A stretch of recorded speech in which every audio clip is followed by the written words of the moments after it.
I want you to hit me as hard as you can.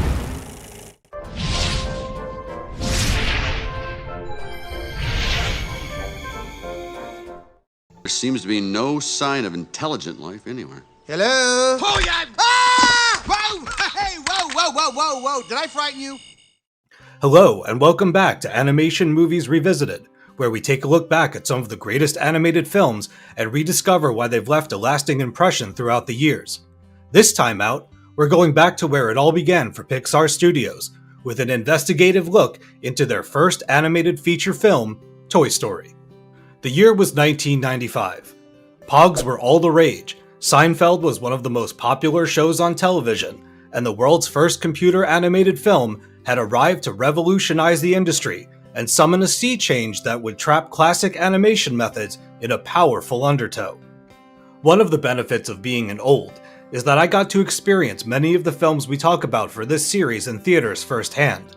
I remember being mesmerized by the evolutionary leap that Toy Story represented and hearing the excited chatter of my fellow audience members as we exited the theater, surprised and delighted by what we just witnessed. Toy Story wasn't a garden variety animated romp, it was a game changer. From this point forward, nearly every animation studio under the sun needed to rethink its strategy if it hoped to weather the oncoming storm and embrace the medium's future. Thanks for watching our show. If you like what you see, like this video, click on the bell to receive notifications every time a new one goes up. Now back to the show. To understand where Toy Story came from, we have to go back to 1974, when the New York Institute of Technology's founder, Alexander Scher, established the Computer Graphics Lab, whose computer scientists hoped to create industry-changing animation with the push of a button. After spending upward of $15 million on developing their technology, CGL decided they needed the help of a major film studio to realize their potential. Enter Francis Ford Coppola and George Lucas, who escorted 6 of GCL's employees over to Lucasfilm, where they eventually joined the graphics group at the famed Star Wars-related studio. As members of the graphics group, the team helped lay the foundational bricks for CG technology, including the alpha channel, which determines how pixels are rendered and combined to achieve partial or total transparency for the desired image. Eventually, John Lasseter was hired by Lucasfilm as an interface designer and served as an animator on the animated short film The Adventures of Andre and Wally B. Several projects later, the department changed its name to Pixar and was eventually purchased by Apple's Steve Jobs in 1986. Lasseter was hired to produce the short film Tin Toy to kick things off for the newly established outfit. Told from the perspective of a toy soldier, Tin Toy tells the tale of a musically gifted military man and his harrowing encounter with a destructive infant. While the short depicts a level of parental negligence beyond my comprehension and features crude character models and animation by today's standards, it was seen as a monumental achievement by Disney. They wanted Lasseter to be their next star director for an animated feature film. But Lasseter's loyalty to Pixar was unwavering. Unwilling to let someone with so much potential escape their grasp, the Walt Disney Company's CEO Michael Eisner and chairman Jeffrey Katzenberg offered a production deal that preserved Pixar's independence, but carried the Disney brand. At first, Pixar offered to create a holiday special titled A Tin Toy Christmas. However, Katzenberg thought the concept wasn't ambitious enough and proposed making a big splash with a feature-length animated film. It's well documented that Katzenberg's go big or go home attitude was so that he could gain access to Lasseter's talents, and that the deal would come with stipulations for all involved. He explained to Pixar that maintaining their independence meant playing nice with the House of Mouse, and that they'd be micromanaged throughout production. While this might sound harsh, the reality was that Pixar was in debt and needed Mickey's money in a big way. Naturally, the negotiations were contentious, but eventually, both groups agreed to combine their efforts for an animated feature based on Tin Toy, with the working title, Toy Story. The original plot for Toy Story revolved around Tinny, Pixar's nickname for their wind-up toy soldier character, going on a vacation with his owner. After Tinny gets left behind at a truck stop, a junk collector discovers him and tosses the toy into the back of his pickup truck. In the back of the vehicle, he meets an old-timey ventriloquist dummy. After becoming fast friends, Tinny and the dummy embark on a quest to find a place where they'll be valued. After a series of mishaps, the duo arrives at a toy heaven, also known as preschool. It's there that Tinny and his friend never get lost or outgrown. They've found their nirvana. Eventually, Lasseter and his team realized that they would have to change the project's characters and setting. One of the primary reasons for this was that no one would ever believe that a wind-up soldier was a child's favorite toy. Thus, the team began working on a toy character that any child would die to have. Lasseter, Andrew Stanton, Pete Docter, and John Ramft came up with a spaceman character provisionally named Lunar Larry. After a few tweaks to the character's design, the group decided that the name Lunar Larry was too wacky, and began tossing space terms into their think tank. Eventually, they solved the problem by naming the character Buzz Lightyear. He was named so in honor of the Apollo 11 astronaut Edwin Buzz Aldrin, and the astrological unit of distance known as a light year.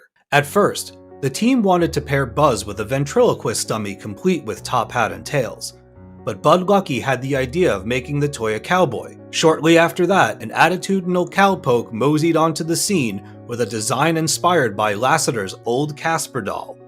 The duo represented a classic East meets West setup. The spaceman and the cowboy, an unlikely pair, would have to learn to work together if they hoped to survive the adventure of a lifetime. Now that Woody and Buzz were the film's dynamic duo, Pixar began working on test footage to wow the executives. The samples demonstrated how far the team could push the technology and gave the investors a taste of things to come. Directed by John Lasseter, the concepts, characters, and plot for Toy Story were co-created by Lasseter, Pete Docter, Andrew Stanton, and Joe Ranft.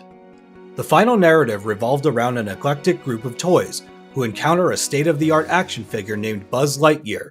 I am Buzz Lightyear. I come in peace. Oh, I'm so glad you're not a dinosaur! Who unwittingly sows a seed of disorder among the group. When Andy's favorite toy, a pull-string-operated cattleman named Woody, feels threatened by Buzz's arrival, the possessive cowpoke executes a plan to take Buzz out of the picture. When Woody's scheme backfires, he and Buzz must work together if they're to return home before Andy and the rest of the toys move to their new home. During their adventure, Woody and Buzz encounter alien creatures, a sadistic destroyer of toys, an unrelenting bull terrier, and the harsh realities of their plastic existence for a story as human as it is fictional and fantastic. During the casting phase of the project, Paul Newman, Clint Eastwood, and Robin Williams were all considered for the part of Woody. Eventually, Pixar went with Lasseter's top choice and Academy Award winner, Tom Hanks. Hanks was fascinated by Woody immediately, especially after Pixar showed the actor an animation demo of Woody reciting dialogue from Hanks' 1989 comedy, Turner and Hooch. What? If you're hungry, finish the hamburgers. Eat the buns. What is it? If you're hungry, finish the hamburgers. You're not thirsty. You're not touching the water. Disney often used demos like these to butter the talent before making a deal to join the production. Some people say that flattery won't get you anywhere, but it worked like a charm in Hanks' case. Billy Crystal was offered the role of Buzz Lightyear but turned it down because he didn't think the animation style would go over well with audiences. He was incorrect, but Crystal also regretted his decision and later accepted the role of Mike Wazowski for Pixar's fourth CG animated feature, Monsters, Inc. When Crystal passed on the opportunity, Chevy Chase, Bill Murray, and Jim Carrey were considered for Buzz's part. Ultimately, Lasseter brought the character to Tim Allen, who at the time was the star of Home Improvement. Buzz was more superhero than space cop initially, but Allen brought maturity to the character that the filmmakers did not anticipate. Joining Hanks and Allen for Pixar's groundbreaking feature debut were Don Rickles as Mr. Potato Head, the late and great Jim Varney as Slinky Dog, Wallace Shawn as Rex, John Ratzenberger as Ham, Annie Potts as Bo Peep, with John Morris as Andy, Eric Von Detten as Sid, and Laurie Metcalf as Mrs. Davis, Andy's mom. With an assortment of Hollywood heavy hitters and seasoned voice actors committed to helping Pixar make history, Toy Story was well to become a reality. One of the most significant changes to Toy Story came when Katzenberg asked Pixar to change its approach to the film's main characters. Woody and Buzz. Disney wanted Toy Story to appeal to children and adults alike, so they asked that mature themes be added to the story. At first, Pixar was unsure of pushing its star players into more adult and existential situations. Even Tom Hanks was uncertain of the request, saying that the changes to Woody made him into a self-serving jerk. There was also the Black Friday incident, which refers to an early film screening of Toy Story for executives. And I tell you, I sat there and I was pretty much embarrassed with what was on the screen. The showing was such a calamity that Disney's head of animation, Peter Schneider, pressed pause on the film's production. Dismayed by the results, Lasseter did his best to explain that Disney had altered the DNA of the movie by changing the characters. They were no longer flawed, they were mean. They invested in the wrong project if Disney wanted something edgy instead of wholesome and nostalgic. Thankfully, Katzenberg gave Lasseter's writing team another crack at the screenplay, and eventually, both parties arrived at a happy medium. With the tone of the characters and story finally settled, the crew increased from 24 to 110, with specialized animators making up the lion's share of the new hires. The rewrites to the script saw Woody going from a conniving devil-on-the-shoulder sort to a respected member of the toy community. The revised screenplay also added a new scene, which saw the toys holding a town meeting before the big move. This moment in the film helped establish Woody's place as a leader in the toy community and introduced a workplace comedy angle to the story. After making a reluctant budgetary adjustment, a few significant changes to the script, and enduring many sleepless nights, Toy Story would change the animation landscape at any cost. Pixar was sailing in uncharted waters when they made Toy Story in terms of animation. They were pioneers on the verge of developing an animation method that would become the industry standard.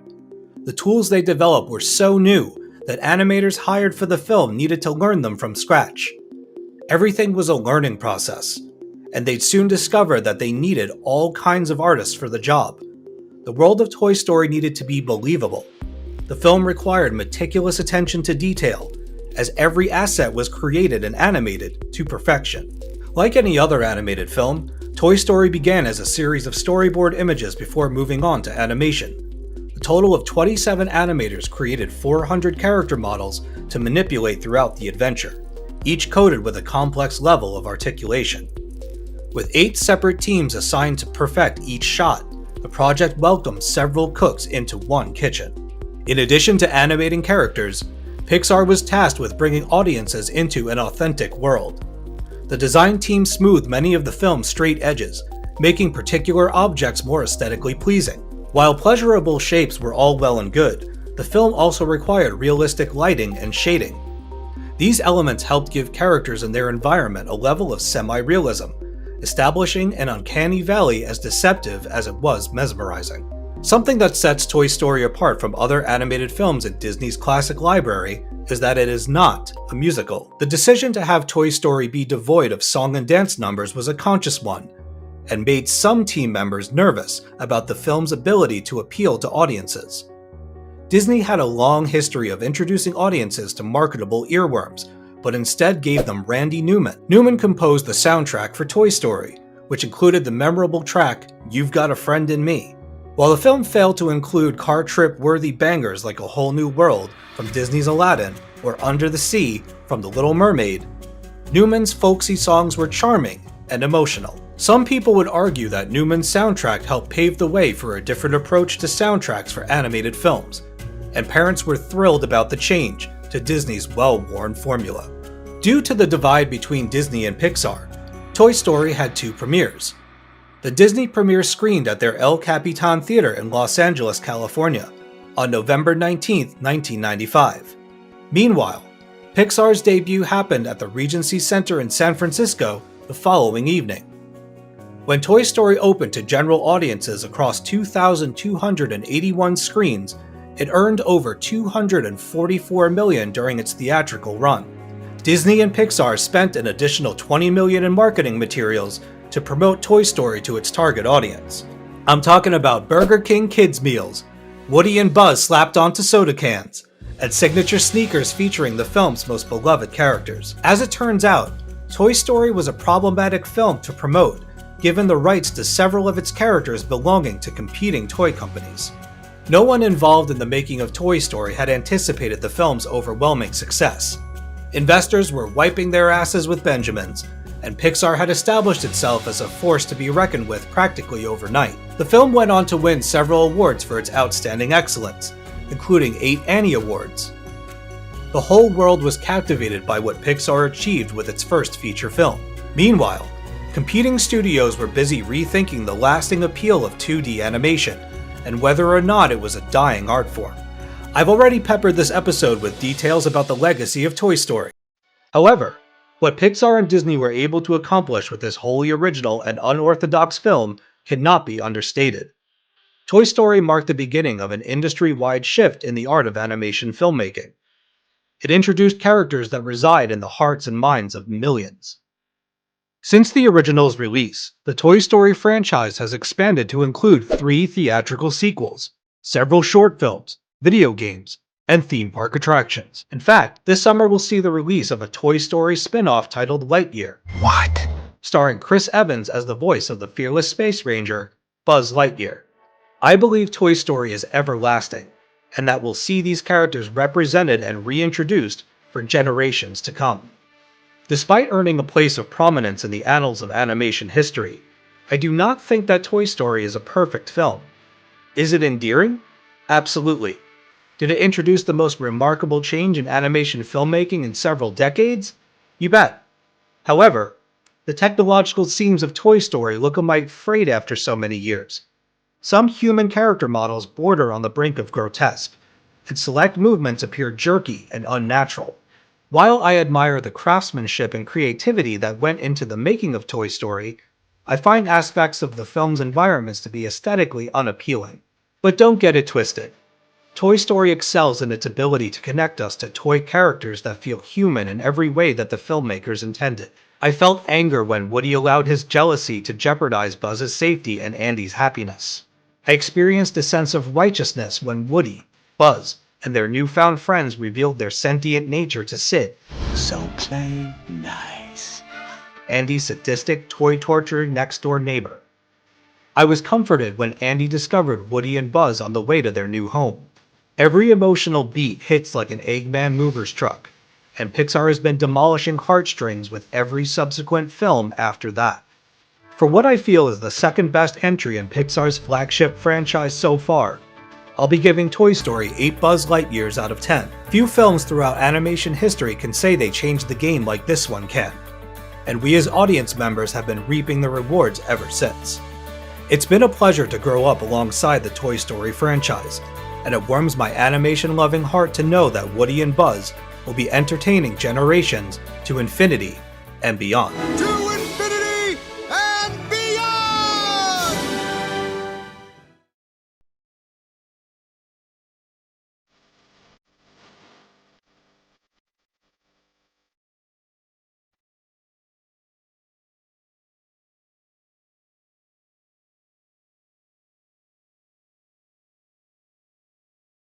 Thank you for clicking on our video, everybody. If you like what you saw here, please make sure you like the video and subscribe and share with your friends who like this sort of content. Joblo remains an independent company, and we appreciate all of your support.